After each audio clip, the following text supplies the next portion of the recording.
This is nearpod. It is free for teachers and it can be used in a variety of subjects. The one I chose was science, specifically the solar system.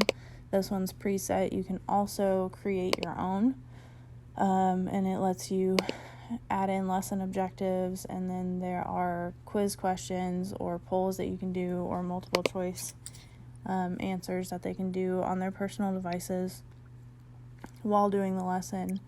And it goes through and just makes it a little bit more interactive and exciting and better than just, a regular lecture. The kids seem to pay more attention. I haven't personally used it yet, but I've seen a couple of teachers in my school, or heard a couple of teachers in my school speak about it, and they don't use it super often, but they really like to use it when they can, just because it makes following along a little bit more interesting, and it's not as boring because it's a little more interactive, and it helps the students pay more attention to the details that they're learning, rather than just sitting there and scribbling down whatever the teacher tells them to.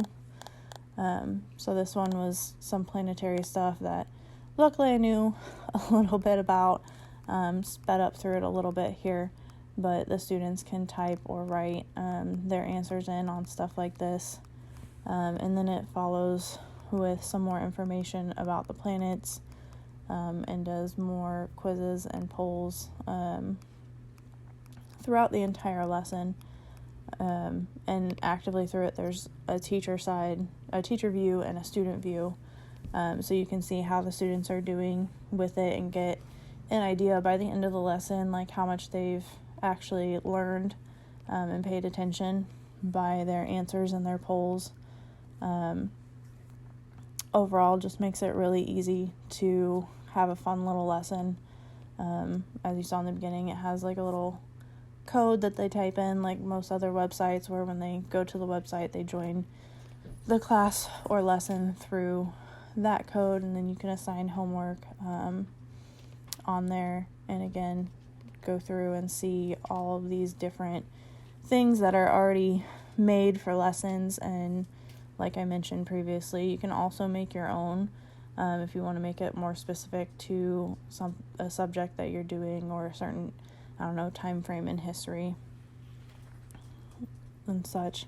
But if you go to like government, there's a bunch of different sections of the government that you can use that are already made. You can make it fit things that are going on. Like recently we had the Constitution Day in one of my ELA classes, and we learned about it, so this would be like a good supplementary lesson